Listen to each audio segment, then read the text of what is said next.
이 신종 코로나 바이러스 감염증으로 인한 중국 내 사망자가 300여 명으로 늘었습니다. 또 확진자는 14,000명을 넘어섰습니다. 한편 지난달 말 제주를 다녀간 중국인 관광객이 귀국한 직후 신종 코로나 바이러스 확진 판정을 받았습니다. 네, 조금 전 속보를 통해서 국내 신종 코로나 바이러스 감염증 확진 환자가 3명 추가로 발생했다는 소식 전해드렸는데요. 국내 신종 코로나 바이러스 확진 환자가 3명 더 확인돼서 15명으로 늘었습니다. 이 중 한 명은 지난달 31일 전세기로 입국한 우한 교민으로 국립중앙의료원에 격리됐습니다. 다른 나라들도 신종 코로나 바이러스에 대한 대응을 초강경 수준으로 높이고 있습니다. 중국과 연결되는 육로나 하늘길을 차단하는 데 이어 입국 금지라는 카드까지 꺼냈는데요. 하루 10,000명 가까운 중국인이 들어오는 우리나라도 대책 마련에 고심하고 있습니다. 안녕하세요. 카산드라TV의 제이크입니다. 지난 시간에는 진보 정권에서 집값이 미친 듯이 뛰는 이유를 2차례에 걸쳐 살펴보았습니다. 집값 이슈와 관련해서는 앞으로 몇 차례 더 다뤄볼 텐데요. 오늘은 집값 이슈를 떠나 지금 우리 주변의 국제 정세를 돌아보는 방송을 하고자 합니다.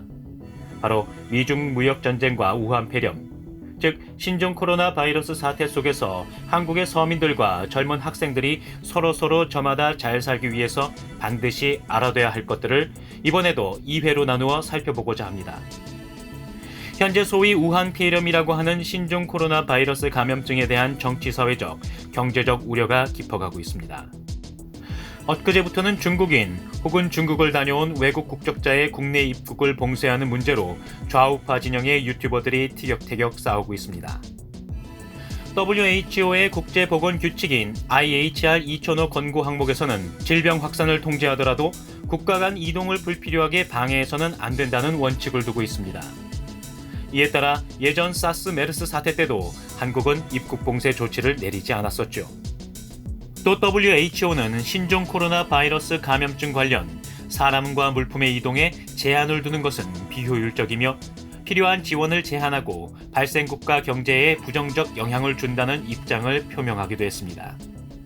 그러나 진보 유튜버들이 주장하는 것처럼 WHO가 입국 금지를 못하도록 하는 것은 아닙니다. WHO 규칙은 권고일 뿐이며 불필요하게 방해해서는 안 된다고 규정하고 있을 뿐입니다. 각국이 상황을 판단해 필요성이 인정되면 입국을 봉쇄할 수도 있다는 뜻입니다. 물론 보수 유튜버들이 주장하는 것처럼 함부로 입국을 금지해서도 안 될 일입니다. 필요성을 신중히 판단하고 입국 봉쇄 이유, 사안의 중대성을 상대국에 설득하려는 외교적 노력을 기울이며 또 중국의 경제적 피해를 최소화하는 노력을 하는 등 국가 간 신의 성실의 의무를 다해야 할 것입니다. 현재 일본, 싱가포르, 미국 등의 나라는 최근 중국을 다녀온 외국 국적자의 입국 봉쇄령을 내리기 시작했습니다. 이런 나라들이 하나둘씩 점점 많이 늘어나고 있습니다. 감염 확산 속도가 너무 빨라서 초비상 사태라고 생각해 입국 봉쇄의 필요성을 인정했기 때문입니다. 잠시 정치 경제적 측면을 이야기하자면 트럼프는 어쩌면 다른 한편으로는 이번 중국 신종 코로나 바이러스 사태를 반기고 있을지도 모릅니다. 이번 신종 코로나 바이러스 사태는 미중 무역 전쟁 종결 협상에서 미국이 우월한 위치의 협상을 진행시킬 수 있는 절호의 기회이기 때문입니다.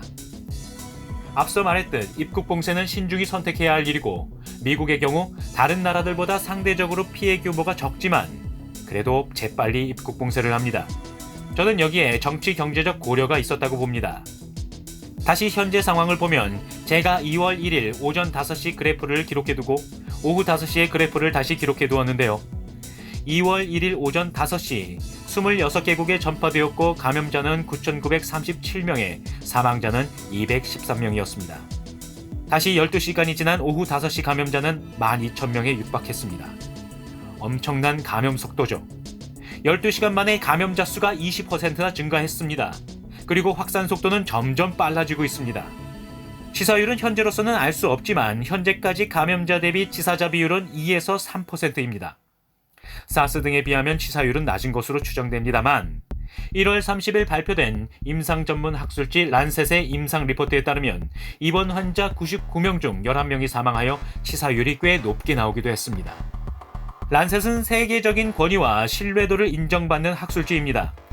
중국의 의료 행정과 통계를 전적으로 신뢰할 수 없어 일부 사망자가 누락될 가능성이 있을 수 있다는 점과 완치 전 추가 사망자가 나올 수 있다는 점 등을 근거로 란셋의 임상 리포트를 좀 더 비중 있게 취급해서 치사율을 좀 더 높게 보정해야 하지 않을까 싶습니다. 어쨌든 감염률, 전파 속도는 매우 빠릅니다. 그래프를 보시면 올해 1월 1일 공식 발표된 이후 지금까지 감염자 수는 거의 수직에 가깝게 폭증하고 있습니다. 다른 전염병도 공식 발표된 이후 초기에 거의 수직으로 폭증하는 시기가 있지만 곧 꺾이고 완만하게 기울기가 기웁니다. 그러나 이번 신종 코로나 바이러스 감염은 아직까지 수직으로만 폭증하고 있습니다. 벌써 사스 감염자 수를 넘어선 지는 오래입니다. 게다가 일부 보도에 따르면 무증상 감염자 사례도 나타나고 있다고 합니다. 혹자는 일반적으로 강한 독감이 퍼지면 노약자 수백 명이 죽는데 신종 코로나 바이러스가 대수인가? 라고 말하는 사람도 있습니다만 그렇지 않습니다. 신종 코로나 바이러스는 전염력이 매우 강하고 치사율도 상당히 높습니다. 앞으로 상황이 어디까지 악화될지 언제 진압될지 예측하는 것이 어렵습니다. 사스는 공식 발발일부터 50일이 지나서 감염률 기울기가 수평을 찾기 시작했습니다. 감염 확산 속도와 추세를 보면 신종 코로나 바이러스는 최소한 그 두세 배 정도인 100에서 150일 정도는 지나야 감염 확산이 진압되기 시작할 것이라고 추측하는 것이 현재로서는 최선의 시나리오에 가깝지 않을까 생각됩니다. 더 나쁜 시나리오로 가능성이 희박하지만 대역병이 현실화되는 최악의 가능성도 배제할 수 없습니다. 사실 이런 상황에서 WHO가 입국 봉쇄 조치를 권고할 만한데도 뭔가 굼뜨고 있다는 느낌이 듭니다. 그래서 사실관계를 확인해 보니 아니나 다를까 최근 중국이 WHO에 10조 원의 투자를 약속했다고 합니다. 문재인 정부는 아직 가만히 있으라고만 합니다. 박능우 보건복지부 장관과 박원순 서울시장은 입국 봉쇄의 부작용이 크다며 입국 봉쇄에 부정적인 입장입니다. 그러나 지금까지 보아온 상황이면 한국도 이제 입국 봉쇄 조치를 슬슬 준비해야 할 것으로 보입니다. 물론 입국 봉쇄를 하면 중국과의 무역과 인적 교류에 타격이 생기고 중국의 경제적 피해가 커지게 되면서 중국으로부터 정치 경제적 보복을 받을 수도 있습니다. 그러나 중국 정부의 초기 대응 실패가 감염 확산의 결정적인 원인이었다는 점과 감염 속도가 매우 빠르다는 점, 그리고 이미 여러 나라들이 입국 봉쇄를 했다는 점을 고려하면 외교적으로 협상 가능한 사안이며 협상을 해야 할 상황으로 보입니다. 일단 중국 정부나 주한 대사관에 상황이 악화되면 봉쇄할 수도 있다는 가능성을 미리 언질해 두어야 할 것입니다. 지금까지 북핵 사태와 관련해서 지나치게 중국의 외교적 저자세를 취해서 우리나라가 현재 주한미군 방위비 분담금 협상과 관련해 큰 손해를 보고 있는 점을 반면교사 삼아 중국의 정중한 태도를 지키되 요구할 것은 요구하는 당당하고 합리적인 외교를 해야 할 것입니다. 입국 봉쇄 이슈 외에도 현재까지 문재인 정부의 전염병 대응은 매우 실망스러운 수준입니다. 이런 사태를 몇 차례나 겪었으면서 아직도 기초적인 매뉴얼이나 재난 대응 시스템을 마련하지 못한 것으로 보입니다. 코로나 바이러스 방역의 핵심인 공항과 항만의 입국자 1:1 체온 측정할 인력 예산을 준비하지도 못해서 체온 측정이 제대로 되지 않고 있는 상황입니다. 책임 관리자급 응급의료 의사 몇 명과 보건간호 쪽 아르바이트 요원 200~300여 명을 동원하는데 그렇게 비용이 많이 들까요? 신고전화 상담 요원도 턱없이 부족해서 신고전화 접수도 제대로 되지 않고 있다고 합니다. 특히나 항만 쪽은 전혀 대비하고 있지 않아 방역 체계가 뻥 뚫린 상황입니다. 중국을 통한 입국자 파악이 전혀 되고 있지 않은 상황이라는 거죠. 항만으로도 입국자가 많은데 정부는 공항만 부각시키고 있습니다. 해양수산부와 함께 부처 간 업무 조율이 시급해 보입니다. 지금까지 정치-사회적 측면만을 살펴보았는데요. 다음 회에는 경제적 측면을 살펴보겠습니다. 방송 마무리에 앞서 신종 코로나 바이러스 감염증을 차단하고 응급치료하기 위해 말 그대로 몸을 바쳐 헌신하시는 응급의료센터 의사 선생님들의 노고에 감사드립니다. 응급실은 감염 환자가 처음 병원을 방문하는 관문이자 중증 환자를 치료하는 최후의 보루입니다. 지난 사스 사태와 메르스 사태 때도 응급의 선생님들의 헌신적인 노력이 있어 피해를 최소화할 수 있었고 우리 국민들의 건강을 지킬 수 있었습니다. 이와 관련해 안타까운 소식을 하나 전해드리겠습니다. 2월 4일로 예정됐던 중앙응급의료센터장 고 윤한덕 선생님의 일주기 추모 행사가 신종 코로나 바이러스 확산으로 인해 취소되었다는 소식입니다. 윤한덕 선생님은 2015년 중앙거점 의료기관인 국립중앙의료원을 총괄지휘하며 메르스에도 맞서 싸우셨습니다.